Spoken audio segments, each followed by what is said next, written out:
morning and welcome to the June 19th meeting of the Rotary Club of Park Cities. If you could rise and greet your fellow members and guests.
Okay, if you could make your way back to your tables, but please remain standing. KARL is going to do our invocation. Please make your way back to your tables. Howdy, Rotarians.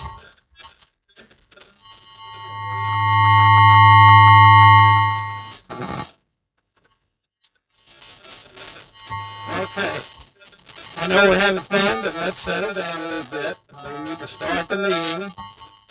Does anybody have anything they need to share with us about the meeting of our fellow Rotarians? Concerns?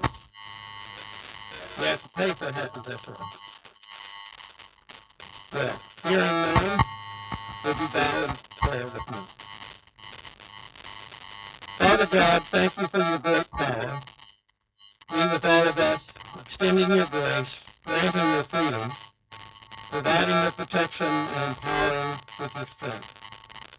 Remind us to be aware, to redeem the time, to listen to your words, and as Rotarians, to be willing to make a difference in this land.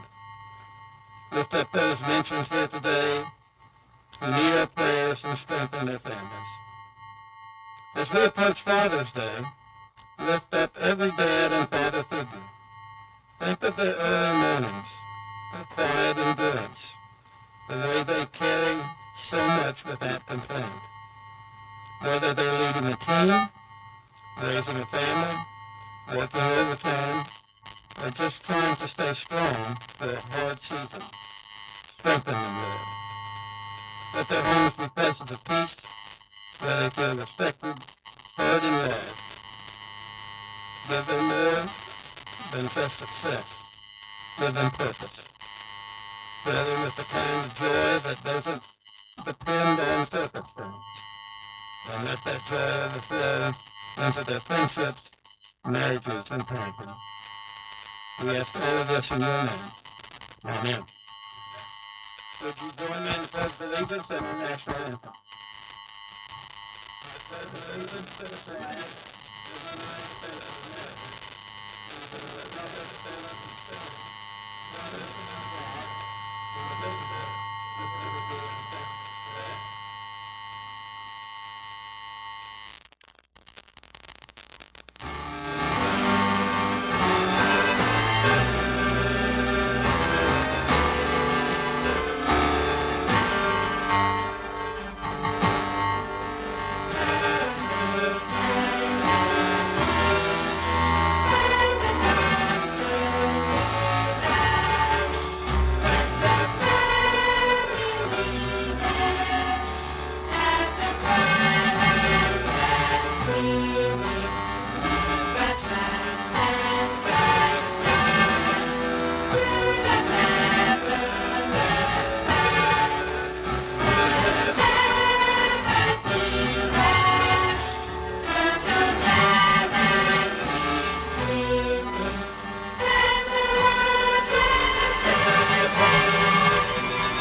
Okay, do we have anybody who wants to share any good news? Any happy bucks? Jeff says.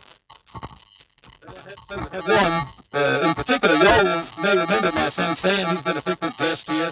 He's beginning a paid internship at Ernst & Young this week downtown Dallas. So I hope he made it through the rain, but that's where he was headed. And also, kind of a concern, my wife has been, and daughter actually have been on a cruise in Alaska. They're trying to get home, and their flight's already been delayed 3 or 4 hours because of all the rain. So hoping they get home sometime tonight. Mark says one.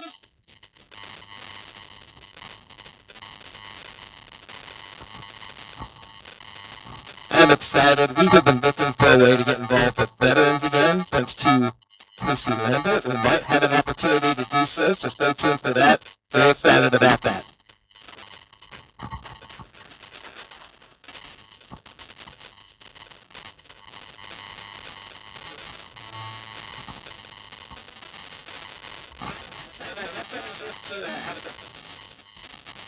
Let's come interest in Albuquerque. We're happy.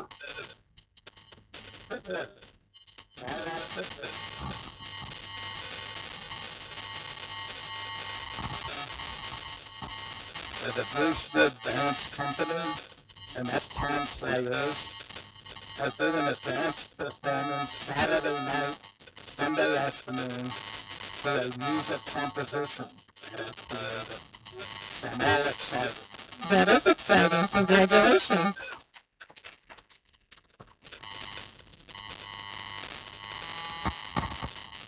So I have a group of high school friends, about 15 or 20 of us that were really good friends in high school, and every year we have our own like little mini reunion. So I get to host that tonight with 10 of them. So it's always great to hang out with people that you've known for 40 years and know where all the skeletons are buried. That's funny. Keep them there, man. Keep them there. All right. So any guests today? If you're a guest, please rise so you can be introduced. I have a guest, Christy Swayze. I've known her for quite a few years. We worked at the church. That put us together. She was one of my chief volunteers, bottle washer, VBS, all the good things. And she's a writer and has been helping me kind of put some of my stories down. I don't know just history of our family and things that I want my grandkids to know. So I'm really excited about working with her. Welcome. I'm pleased to introduce my friend Beth Tiffin. Very pleased that you joined us today. Thank you for coming. I'm glad you're here. Any other guests? Okay. How much fun has it been to, Jack's making his way over. How much fun has it been to see all the things on social media of everyone here for the World Cup and seeing just how much fun they're having enjoying American food and culture? My guest is my brother and my wife, and for the last couple of years has been a nurse. Well, we're glad you're here today, both of you. Thank you. Okay, so here are someone's tickets. They left them on the buffet. So if you bought 1, 2, 3, 4, 5, 6, 7 tickets, are they yours? Four-way test, man. Four-way test. They're probably going to be the winning tickets. Okay, NEACE is going to highlight VISTA Bank. Okay, just a little housekeeping before I do the marketplace announcement. We are at the end of the year, beginning of the new Rotary year. If you are currently a marketplace advertiser, you should have already received an invoice from Paul Pyrock asking to re-up for this next year. So if you haven't seen that, please let one of us know so we can get that to you. You can also pay on the website online. For those of you who are not marketplace advertisers, this is the perfect opportunity to jump in. And what we will do for any new advertisers that start at the beginning of the year, we'll put you up at the front of the list so that you get recognized in the meeting first when we start doing that again for the new Rotary year. So let myself know or Paul If you're interested in that, we'll get you the details and make sure that we get you signed up. So with that said, our advertiser today is VISTA Bank. With a rich 113-year history of entrepreneurs banking entrepreneurs, VISTA Bank is consistently recognized regionally and nationally as a top-rated financial institution, leading commercial bank, best place to work, best leadership team, and best in customer service. We're going to watch a short video, and for 114 years, we've been the Entrepreneurs Bank, showing that visionary, hard-working ethos that defines America's job creators. Too busy doing to spend time on resolutions. Expanding into 9 states, VISTA will soon have over 100 locations. So here's to the entrepreneurs and the promise of new beginnings, because fortune favors the bold. VISTA Bank, entrepreneurs banking entrepreneurs since 1912. So for 113 years, we've been the Entrepreneurs Bank, showing that visionary, hard-working ethos that defines America's. So if you're interested in banking with the best, please visit one of VISTA Bank's locations and expanding into 9 states. VISTA will soon have over 100 locations. So here's to the entrepreneurs and the promise of new beginnings, because fortune favors the bold. VISTA Bank, entrepreneurs banking. Next up is past President PAPE for the Rotary Foundation. Thank you, President Sarah. Every now and then we got to remind ourselves that the mission statement of the Rotary Foundation, which helps Rotary members advance world understanding, goodwill, and peace by improving health, providing quality education, improving the environment, and alleviating poverty. You know, Rotary operates with exceptional financial efficiency, dedicating approximately 87 to 90% of its total expenditures directly to service programs and grants. Its administrative expenses account for just 3.5 to 3.6% of its total budget, comfortably outperforming many other top-level charity benchmarks. Remember, the key factors contributing to this high efficiency for the Rotary Foundation. The Rotary International Foundation is the 3-year cycle. Contributions to the annual fund are invested for 3 years, and the earnings generated from those investments help cover the Foundation's operating and administrative costs, preventing contributions from being heavily loaded by overhead. Today, as we get closer and closer to the end of this fiscal year, other public health cities that some really key leaders collectively have taken personal cash contributions, which we can call, and we apply them to recognize other Rotarians for the Fall-Year's Fall as foundation points. But they're personal cash contributions, not funny money. That's heavy duty. And this fiscal year, we've had 13 total foundation points. 13 total foundation points. Breaking that down, the club gave one to retired Admiral Patrick Walsh the other week. The club honored him with a Paul Harris Fellow, and traditionally that's what we do with our Paul Harris Fellows. And Susan Harris, thank you, she took 2,000 of her foundation points and recognized 2 fellow Rotarians with her foundation points, recognizing them as a Paul Harris Fellow. And Alan Mann recognized a fellow Rotarian with a Paul Harris Fellow. And then leading the way, our president, SARAH OLIAI. She lifted 9 fellow Rotarians to the Paul Harris Fellow status. Isn't that pretty strong?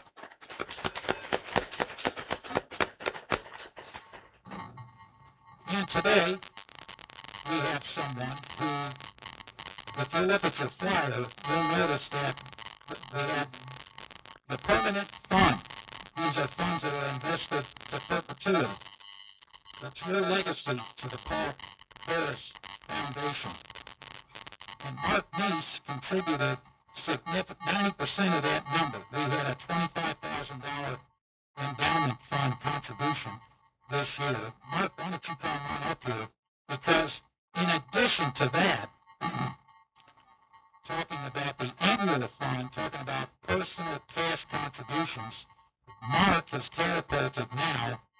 Seems like he's been doing this every other month, but I really congratulate his sustaining, steadfast commitment to the Rotary Foundation.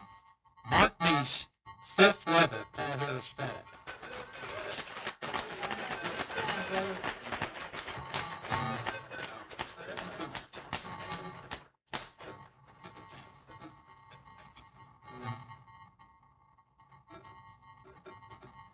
Congratulations, Mark. And one of the fun things about being president is you get to see all the good work people do, the club members who are going above and beyond. And so it was very easy to think about who to give those recognitions out to. Everyone was doing such great work.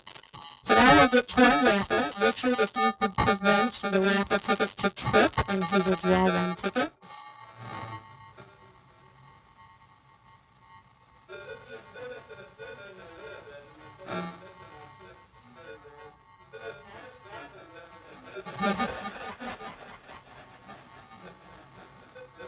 Thank you.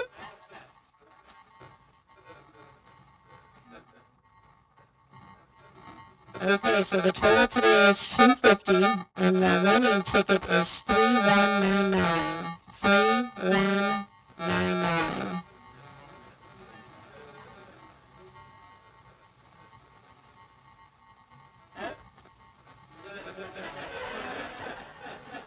Anybody want to claim them now? Seriously, nobody left all these tickets at the raffle ticket? At the buffet table when they were going through, set them down? Everybody has all of their tickets. All right. Well, TRIPP, let's draw one more.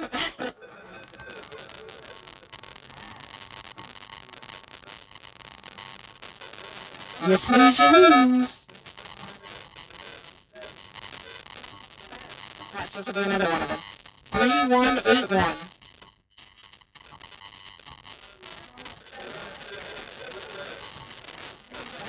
All right, sleeper, come on up. Now remember, you're looking for the winning ticket, but we also have in here buried some yellow cards in honor of the World Cup. So if you get a yellow card, you get a free lunch.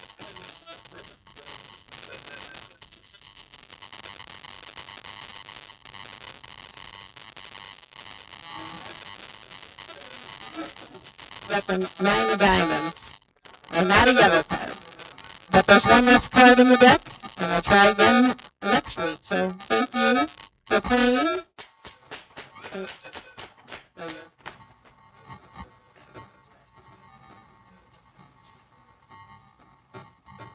Okay, Jill Jordan, and then after Jill will be Bud if you want to be on deck.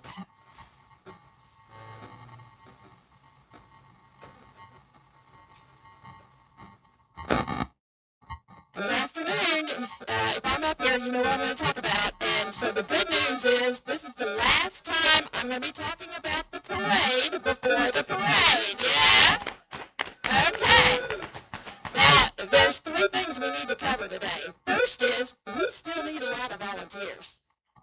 We really need walking marshals, standing marshals. They're very important. And guess what? You get to sit for part of the time if you're a standing marshal. You can bring your lawn chair, camp out at your part of the curve, and, control things there. Another thing that gives no one has an excuse to not do this is we still need float judges. Float judges, if you're here at this luncheon, you can be a float judge because you are seated the entire time underneath a tent, so you're in the shade. So, if you don't want to walk or stand, be seated and be a judge. So please sign up. There are sign-up sheets on the table. Now, if you literally cannot do any of that, all right, there's always Club 250. Now, we have one very generous person who donated his $250 times 40. And what he said was, I am not paying for 39 other people to be club members. So everybody still needs to donate to Club 250. And the final thing is, this is very important. everybody must wear the right thing. Monty, Ellen, stand up. Okay?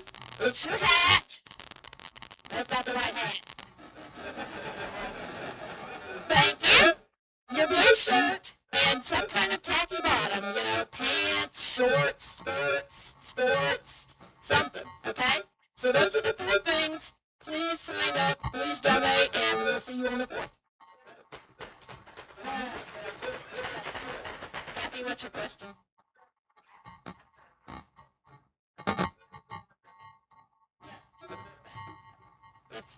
It's part of our legacy of leadership. So, and we have a quadruple match currently. Is that correct? And so I think it's 3,000 meals right now. But as part of our legacy of leadership, you get a challenge coin, and it's very nice. I don't know if anyone has those with them today. And you get a coin that kind of commemorates that you participated in donating $250 on the 250th year. And now, many of you know that we did a 3D printing project with the City of Philippines as a vocational project, and Bud has an update and some pictures to share now. Hi, you can show the first slide. There's 3 pictures of 3 guys. One of them's me, and the other 2 gentlemen worked with me on our first project. And they also helped me in this project. So you'll see them in some of these pictures. They'll be a lot older. But in the event, this program was a 3D printing for high school seniors. It is high-tech. It's very much needed. And we know that all these young people can go to work with just a high school graduation with their training in this field.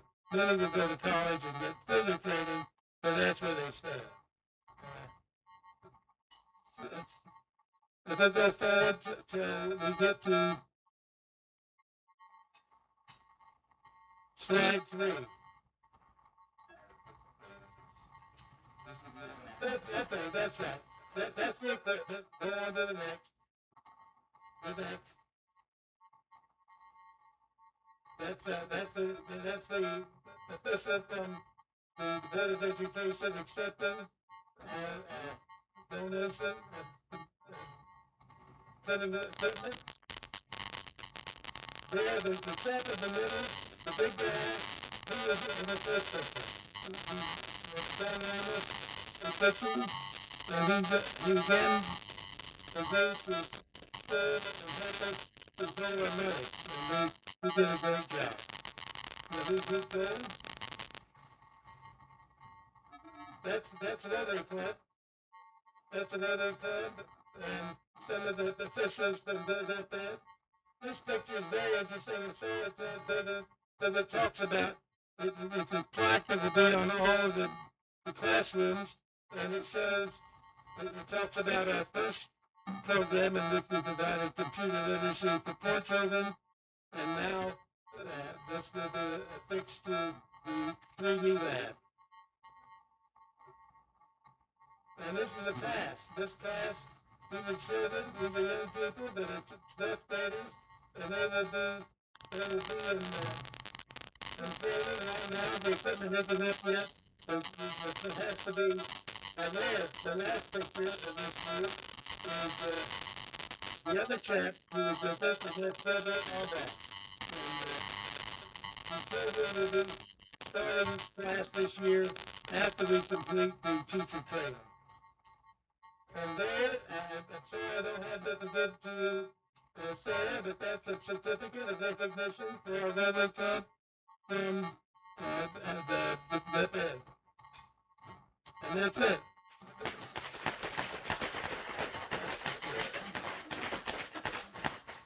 And those funds came from our own foundation.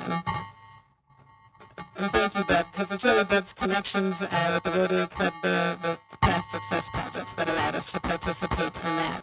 So if you do not have a hat and shirt, as though we're modeling, you need to contact KLAVITER, and she will get you the correct hat and shirt. And as a reminder, dues are past due. There's been a late fee of $25 added, so so please pay as soon as possible. If you need help figuring that out, finding it on the store online, talk to me afterwards and we'll help you do that. And then the awards banquet. So the awards is next week, and that's where we get to honor people who have done great work in our club over the past year. There's a packet on your table. If we have to pay in advance, we have to register because it's offsite at OZONA'S, so we have to RSVP with our head count. And so if you're planning on attending, this is for next week, please go ahead and pay through the QR code. Thank you. And it's just a fun meeting because we get to say thanks and install the new board. Yes, Greg? It's on the store. You can give it to Lord. If you have a check, you can give it to her. Paul's here. Okay, yeah. Circumvent that, just give it to Paul. Paul's here. Okay. So, and then also we have been nominating people. There's district awards as well, and we've been working on nominations for those. Some of them have been submitted, and we're working on finalizing several nominations because they're due by the end of the month. And that awards banquet is in August, so anybody can attend, but we'll certainly be letting those who are nominated know soon so that hopefully they'll put it on their calendar so that they can attend. It's always fun to see of the clubs who ends up receiving awards. And then there's no Friday meeting on July 3rd because, of course, everyone will be busy at the parade on the Friday meeting July 3rd because we'll be working on the 4th. So the chair of the day is past President Lee Wagner. Lee, if you could introduce our speaker.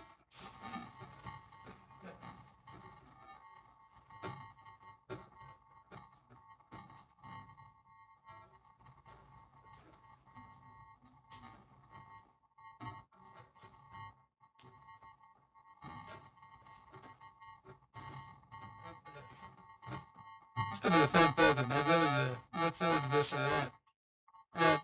Right behind me is the Reverend TRIPP Gullege.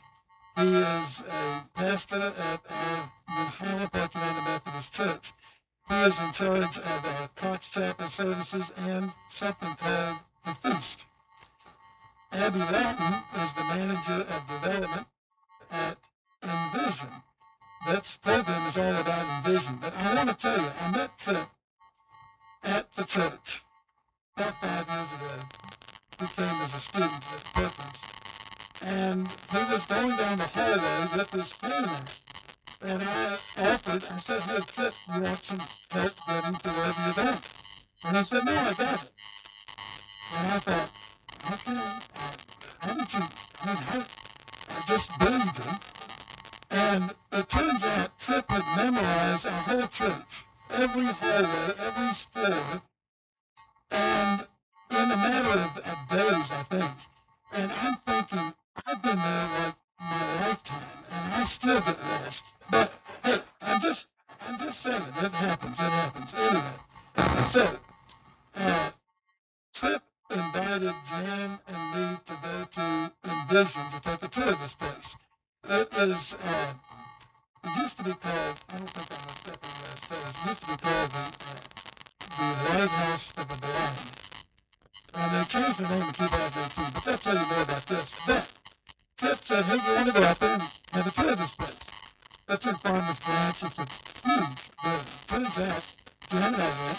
We had a great time, a good tour. And truth is, this led us to this program. I talked to Mr. Sanford about it. I said, look, I think it's going to be a good program. He said, we got June 19th open. So, would you all give a warm welcome to TRIPP Gullege and Abby Lautin?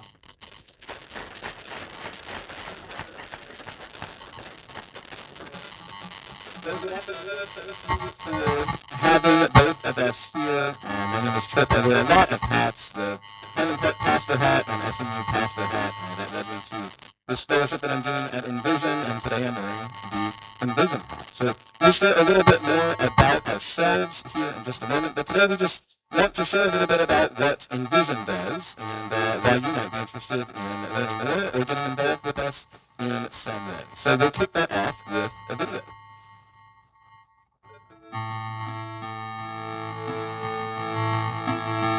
At Envision, I feel like a valuable member of the team, creating products that make a difference.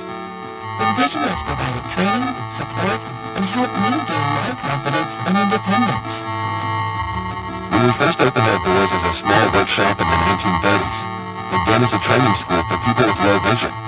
Envision's mission has always been to provide opportunities for employment, rehabilitation, outreach, education, and research. Envision has been there to help people who are blind or visually impaired, create pathways to independence and envision the possibilities. Today, Envision is an ISO certified company, and we employ hundreds of people with blindness or low vision in our Wichita, Kansas, and Dallas, Texas locations.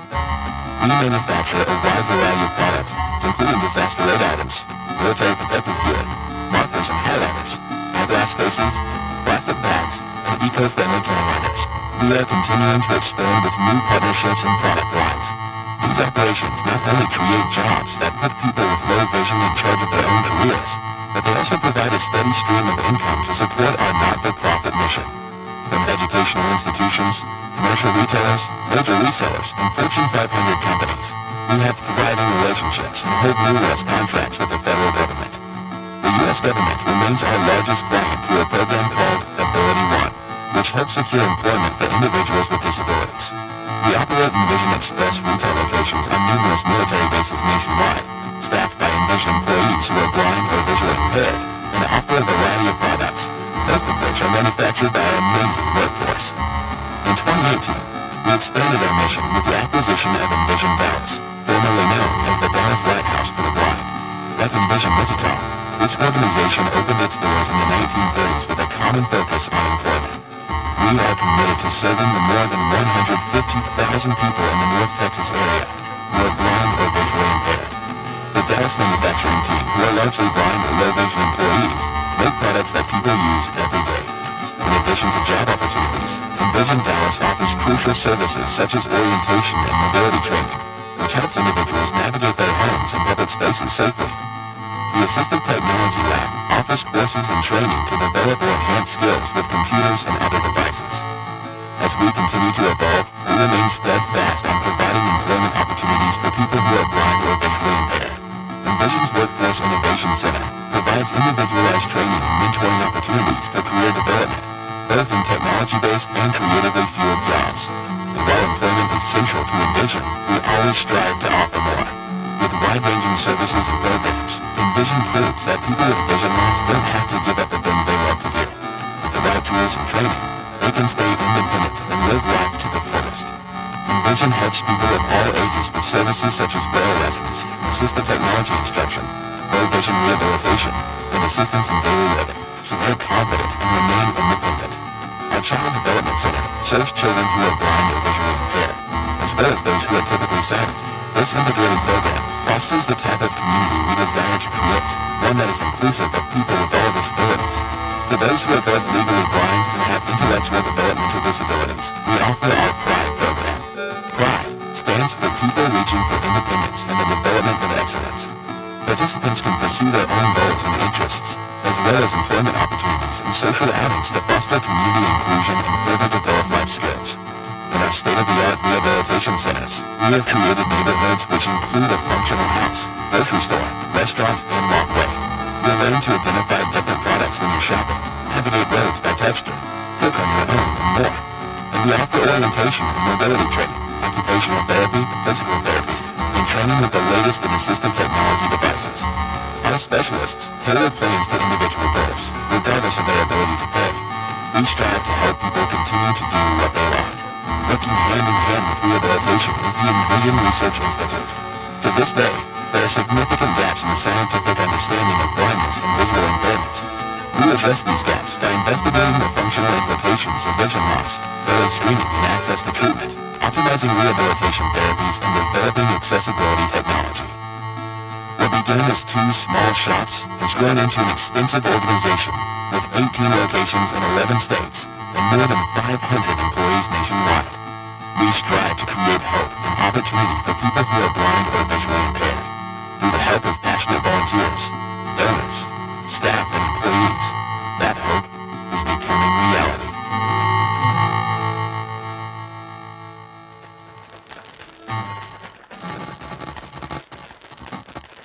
So I'm a bit shorter, so I needed to move this microphone. I apologize. I'm still wearing my raincoat. I didn't realize it was going to be freezing in here.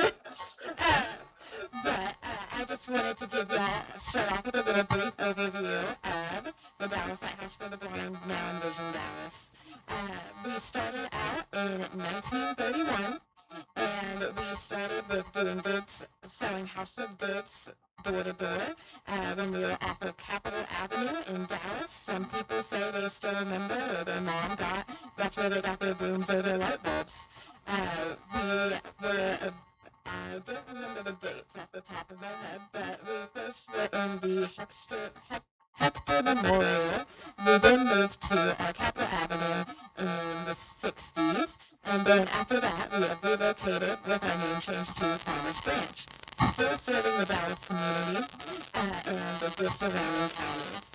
I wanted to dive in a little bit about the name change as well.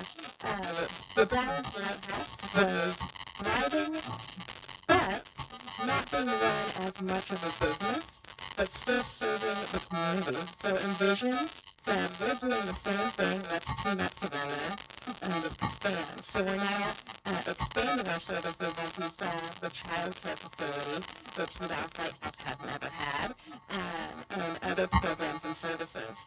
I wanted to step back in time a little bit. I brought some newspaper clippings. If I could have someone volunteer to pass through that. So these are the newspaper clippings that I found in the Dallas Lighthouse for the Blind archives. I use my, what's called a CCTV, which is a big monitor with a tray underneath. And by using that, I was able to zoom in and make the font bigger, because who really wants to read newspaper font? You know, like, that is so small anyway. I can't do that. I use my CCTV and I found some articles mentioning Park Cities and Park Cities Rotary specifically in a couple of articles. And if you want to pass them out like one by one, they don't need to all stay together if y'all want to divide and conquer. However you want to do it though. So I just wanted to share a little piece of history, because Park Cities Rotary and the Dallas Lighthouse for the Blind, this isn't the first time we've met. We have a long history together. We can go to the next slide. So as I said, Dallas Lighthouse for the Blind, established in 1931. But I want to take the opportunity, when I have a microphone, to talk a little bit about myself. This is the history of Abby, established in 1995. I was born with my visual impairment. I am legally blind, legally beautiful. All the 3 B's. Thank you. If my boss was here, she'd tell you not to encourage me. I was born with my visual impairment. I see about 2,200, so what other people see from 200 feet away, I see from 20 feet away. So that's why you may see my nose in my phone or in a menu. I also don't have peripheral vision, so to the sides I don't see things, or I might miss a step occasionally, but I'm able to see people in front of me. I can't tell what color your eyes are. If you're wearing a name tag, I can't read it, but I can tell if you're wearing a polo or if you're wearing a t-shirt with some logo on it. Don't know what the logo is. Just to kind of build a little bit of perspective of me and where I come from, I grew up in McKinney, so not too far. I went to Stephen F. Austin State University in East Texas. That's where I got a degree in orientation and mobility. I got a bachelor's degree there. And orientation mobility is helping people who are blind or visually impaired get around and orient and be mobile in their environment. Well, who better to teach someone than someone else that's already doing it? So, the last 7 years, I always referred to my job as the blind leading the blind. I worked in Dallas ISD those 7 years and worked with kids 0 to 22. I then joined Envision to work on development, fundraising, philanthropy, where I say, working with adults, you do get peed on a lot less. So, sorry to ruin anyone's lunch, but I do have a retired guide dog named Yoda, and my husband's dog that came with him, and my cat named Meow, so she can say her own name. And then we'll go to the next slide and Trip can go The history of TRIPP, established 1996. I was born in Mobile, Alabama. Grew up in that part of the country, all the way through college. I guess I was born with my visual impairment, or at least I was born with a condition that was bound to eventually cause it. They discovered it when I was about 6 weeks old. I have something, I've recently learned that my diagnosis is actually better classified as something else, which I believe is familial exudative vitreoretinopathy. They called it retinopathy of prematurity when I was a kid, which was way easier to say. But the condition causes blood vessel growth in your retina. You can imagine your retina being attached to the back of your eye like this. When blood vessel growth takes place either because of diabetic retinopathy or the condition that I have, blood vessel growth pulls the retina off of the eyeball. Sometimes people a little bit later in life experience retinal trauma and get a freak retinal detachment. If you or someone you know who's experienced that, it's pretty easy to do a quick fix on. You put a little bit of oil in there, it encourages the retina to grow back onto the eyeball, and then you're kind of good as new. But if your retinas have never been healthy, or if you're genetically predisposed for the blood vessels to keep growing, it's a lot harder to fix that. So they did a little laser surgery on me. It's kind of like welding for your eyes. They did that when I was about 6 weeks old. That was able to stabilize the vision that I had until I was 13-ish. And that vision is not too dissimilar from what Abby has now. I did a lot of holding things pretty close to my face, but have a similar experience trying to gauge your appearances if I could still see you. I often would bury my nose in my book or my writing when I was in school. My science teacher called me Rudolph the Red-Nosed Reindeer. He would not be able to keep his job if he did that today, that's for sure. When I was in about 8th grade, my mom noticed that I was starting to kind of hold on to door frames as I walked past them, and that I was knocking things over by accident, just a little bit more than I always had.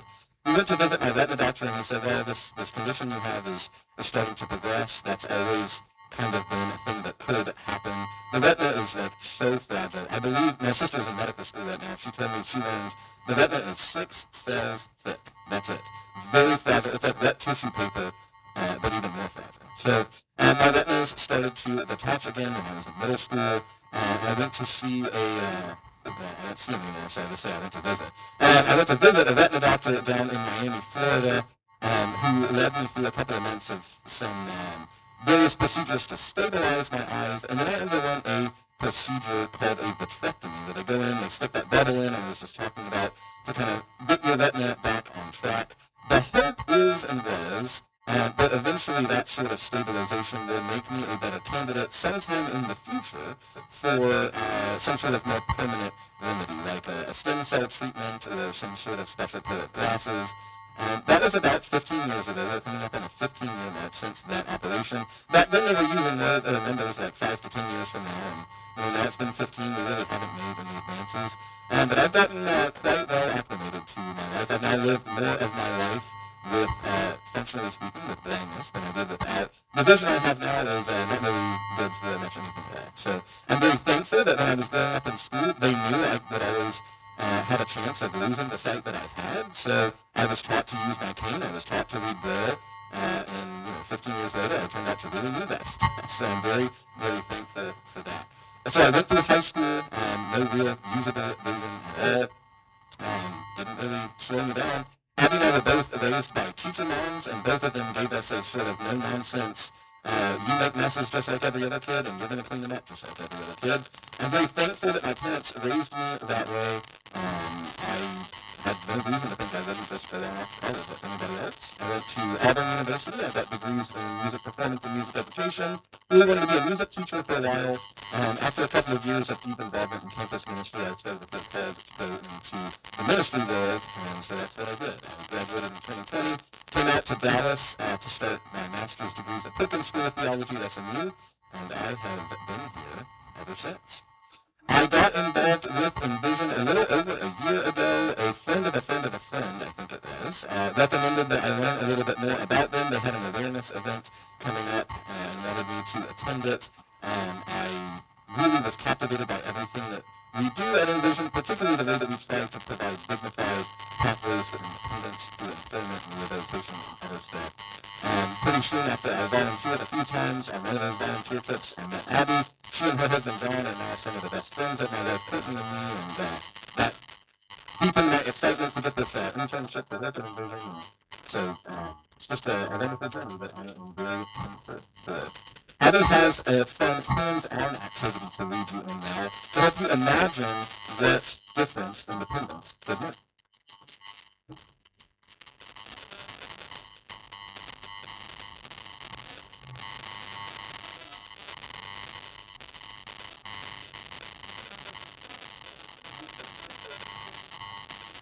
All right, thank you very much. So we have a little blindfold simulation for anyone who is feeling brave. Please take one of these blindfolds. They may also come in use. You're welcome to keep them for your next Rotary meeting when you want to take a nap. So we will be doing a blindfold simulation, which I always like to say is not what it's like to be blind or low vision because it's a simulation, but it's a way to experience this. Could I have two brave volunteers come up to in front of the podium who would like to participate in our little simulation? Okay, we got one brave one.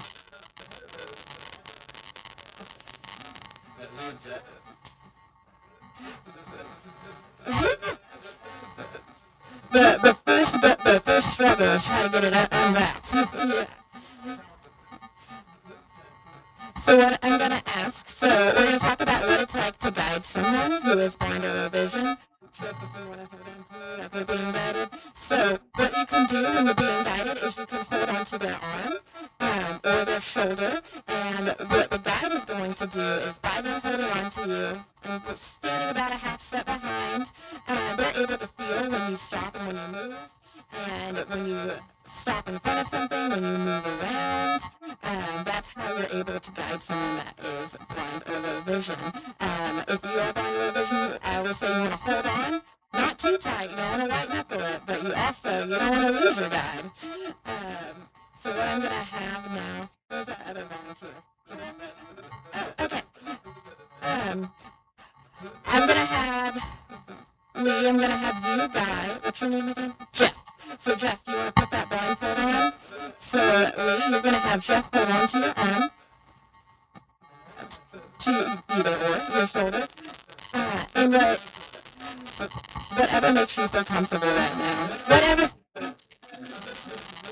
Whatever gets you through the day. Lee, what I want you to do is go find someone in the room and introduce them to Jeff. And Jeff is going to reach out and shake their hand and make a guess on who he's being introduced to.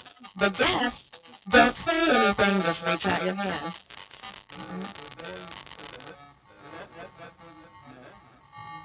I might turn into a massage if you're white knuckling it.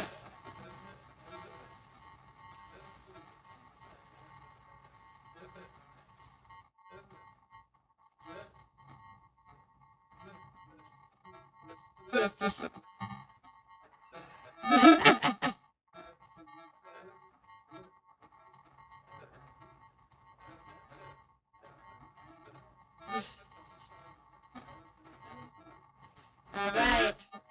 Final guess. Not yet!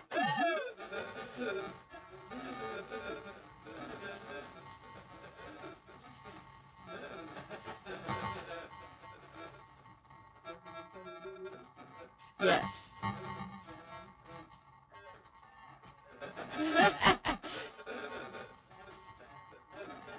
All right. Good job, Jeff.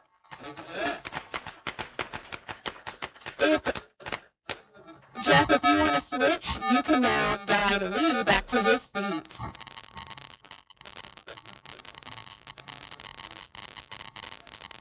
Well, Lee's blindfolded, so he doesn't really know what right here means.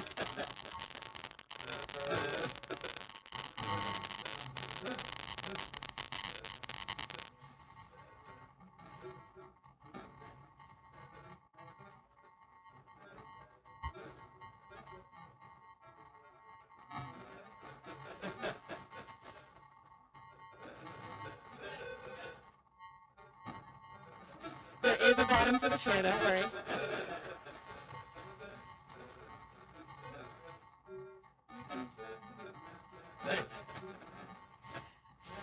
So, look, now you can remove your blindfold. You're cured. is just to demonstrate some of the differences. So when they were under blindfold, there's a lot of different changes going on. I usually don't pack a seat before I sit down, but when you're under blindfold, it can be very disorienting, and you have to have a lot of trust in the people that you are having guide you.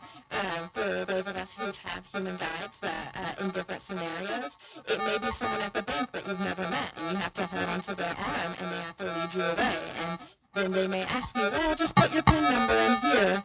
Well, you can't see the touch screen, so do you give the banker your PIN number? What do you do? So just to show how some of those everyday activities can drastically change and how much you need to prepare for them when you're someone who's blind or visually impaired. We're not doing the video next. Just kidding. Sorry. Are you talking about like So imagine you want a little bit of independence. You want access to the information that a human guide could give you, but you don't want to need a human to be with you all the time. I mean, you might be an introvert or something like that, right? So then you would really appreciate a white cane, which has been around for a long time as a tool to help you hit objects without parts of your body.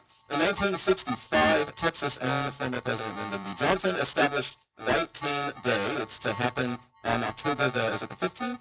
We always do an event on a Saturday with Envision, so that this year it'll be on the 17th. But in October, we always celebrate white canes and the independence they provide. So we'll show you a little sneak peek of the highlights of last year's White Cane Day walk and all 425 participants.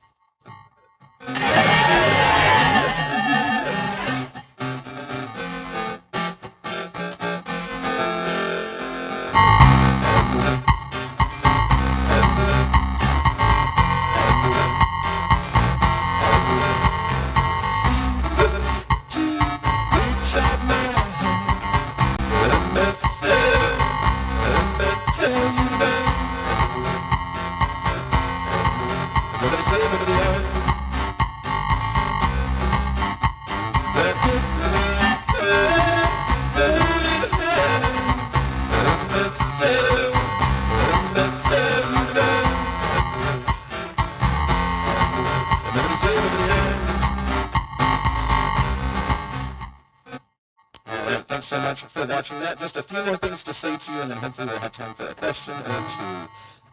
We are so thankful to be here. Abby and I have given a lot of tours together. This is our first time to kind of take the show on the road, if you will. If you would like to get to know us better, we would love for you to come visit us at 1801 Valley View Lane in Farmers Branch. We'd love to give you a tour of our manufacturing facility and the Early Childhood Development Center, rehabilitation clinic, and everything else. We always appreciate monetary support. If you individually or you as a club would like to support our mission monetarily, we of course would be super grateful for that. But even more than that, we would just love to get the word out about us and who we are. With a name change from Lighthouse to Envision, a location change from Capitol Avenue to Valley View Lane, it's kind of hard to get people to know who we are, so we're doing our best to kind of witness to that. But we'd love to bring you out for a tour.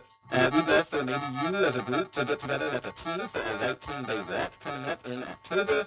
If you have a business or someone you know has a business that might benefit from a manufacturing contract with us, or if somebody wants to put the name on something, we've got some naming rights available. There are lots of ways to get involved and support our work, and we would really love to come and give you a tour. I always say that getting people out for a tour is what gets them hooked. That's certainly the case for me. We'd love for it to be the case for you as well. So thank you as Rotarians for welcoming this Methodist and former Baptist, and we're so grateful for your hospitality. We probably have time for a great question, but thanks so much for having us.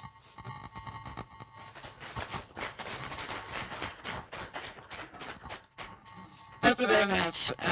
So somewhere around 5 years ago, Blake Lindsay also spoke to our Rotary Club, and Jennifer Lindsay says hello, and she's wanting to make another contribution to that. Thank you so much.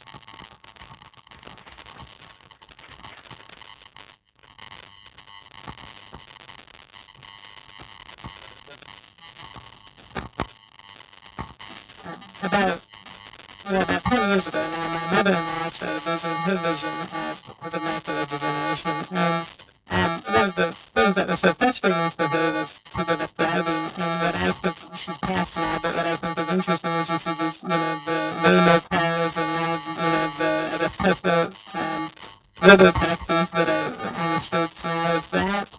I guess providing more access for people who are visually impaired for getting around town, or do you have conversations with those groups? So, good question. I would say it is the talk of the town at Envision Dallas, the development of technology and those opportunities.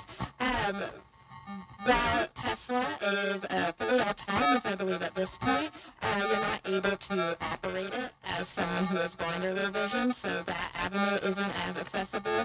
But Waymo has recently come to Dallas. That and Uber are very comparable in pricing, so having that availability is also an option. I think it will revolutionize people's lives who are blind or visually impaired. I know I'm looking forward to it. I'm just not going to be the early adapter. I'm not going to be in the first ever car for someone who's blind or low vision to operate. That's just my personal take. But what really revolutionized mobility for people who are blind or visually impaired about 10 years ago was Uber. Without Uber, don't know how I would have gotten a job out of college. I would have struggled to, go to a simple doctor's appointment at a grocery store. So during COVID, all these delivery systems for groceries and food and Uber just blew up, and it's really made a drastic difference in the quality of life for people like me and Trip.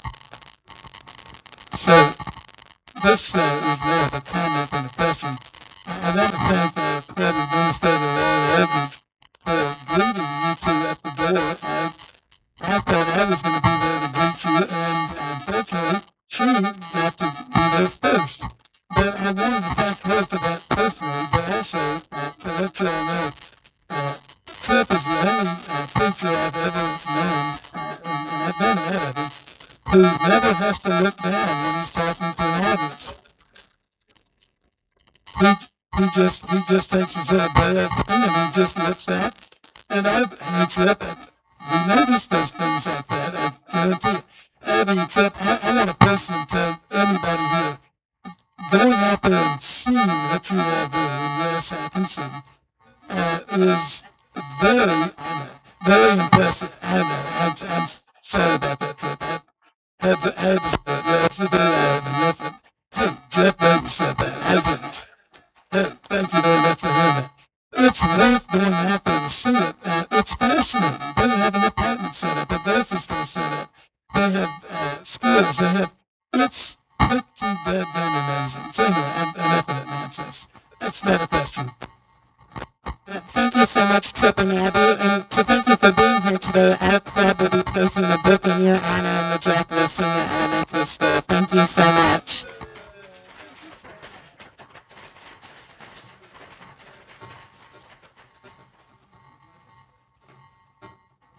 Okay, so next week we have our awards, as mentioned. So I hope to see you all at Ozona next week. Don't come here, go to Ozona. And remember, you have to pay so that Lori has an adequate head count. And if you need help afterwards, just come see me.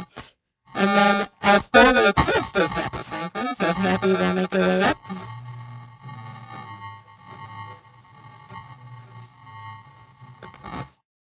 Of the things we think, say, or do, first is it the truth. Second is it fair to all concerned. Third, will it build goodwill and better friendships. Fourth, will it be beneficial to all concerned.